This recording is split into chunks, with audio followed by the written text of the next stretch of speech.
What is up everyone, Jeran here, hoping you're safe and great. For this video, mag-unbox tayo and bibigyan natin ng first impressions ang bagong case from Rakk Gears. This is the Rakk Galura and I have the white version. So guys, let's start the video.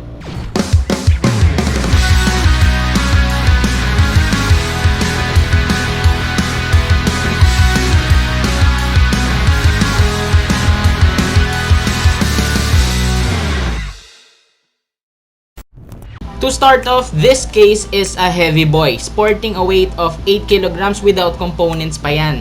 Then opening up the box, you will be greeted by the case itself protected by these styrofoams to avoid movement during shipping.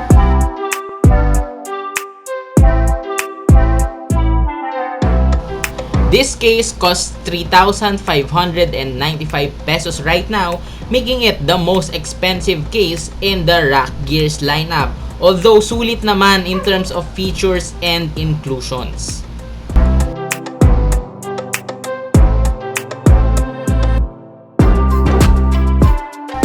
The Rakk Galura has a length of 420mm, width of 245mm, and a height of 475mm.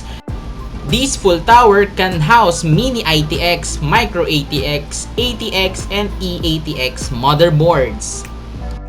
You have a generous amount of space for your CPU cooler with a maximum height of 180mm and your graphics card with a maximum length of 380mm. Maluwag na maluwag para sa mga bagong components right now. At the front, you have an iron mesh to help minimize dust intake. You can put either 3 120mm fans, 3 140mm fans, or 2 200mm fans, which actually comes free when you buy the Rakk Galura. Oh, and by the way, you can mount up to 360mm of radiator at the front.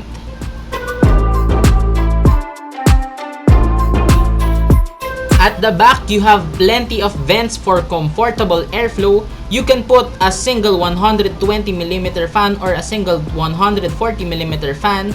You have 7 PCIe slots if you want to do a multiple graphics card setup.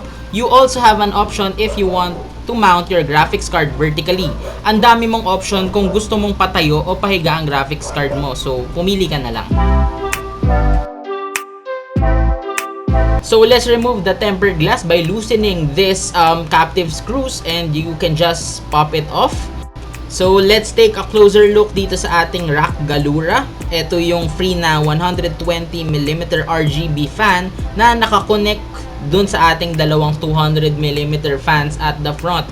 Also RGB rin na controlled by the LED button dun sa ating I/O dun sa taas ng ating case.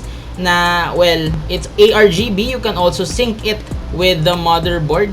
You have a clearance here para sa iyong radiator. Again, it's up to 360mm na plano ko ding ilagay.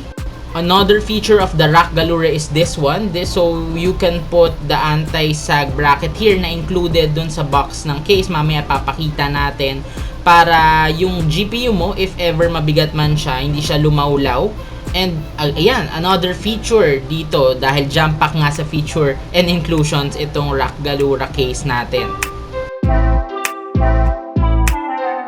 Another thing na na-appreciate ko dito sa Rakk Galura is this cable management na passages para dun sa iyong mga wires. So dalawang malaking holes lang siya, di tulad ng iba na naka-grommets, rubber grommets na usually ganito yung size. And medyo nagbe-bend kasi and from time to time nagdi-deteriorate siya. So you have vents here para makatulong din sa ating airflow. If you want to vertically mount your graphics card, you can do so because the Rakk Galura allows you to comfortably do it. You have up to 7 PCIe slots here and dito natin lalagay kung gusto mong i-vertical mount yung GPU mo. At the top, you can mount up to 3 120mm fans or 2 140mm fans.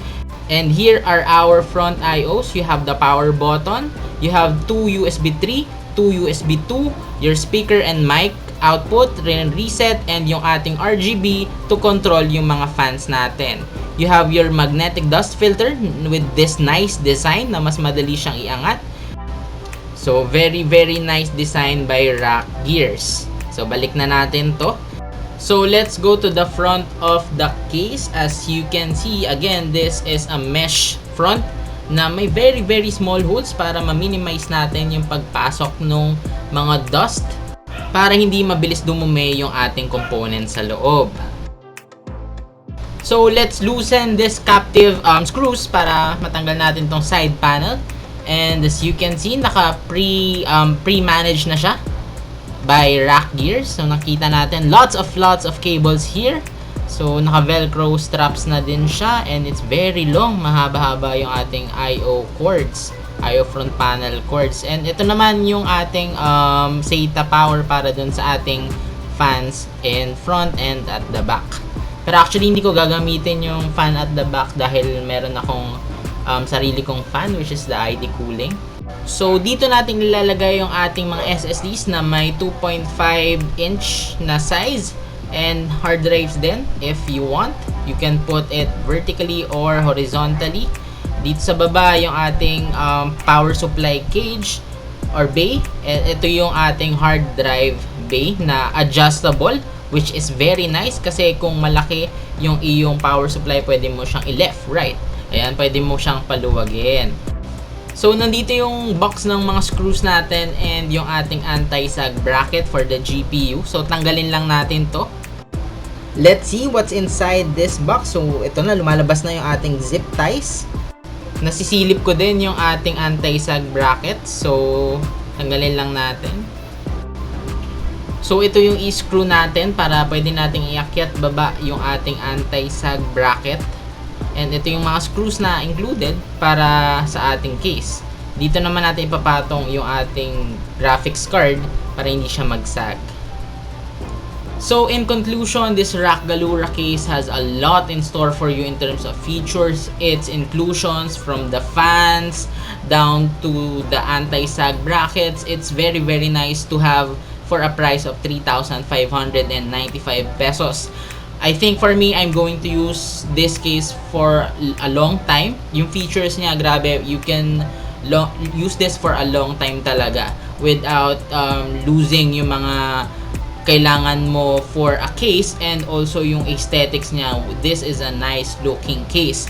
So that was all for our unboxing and first impressions of the Rakk Galura case. So watch out for the follow-up video na ita-transfer ko yung build ko from the Coolman Robin 2 case to this Rakk Galura case. So subscribe to my channel for more tech stuff and videos like this. And guys, I'll see you on the next one.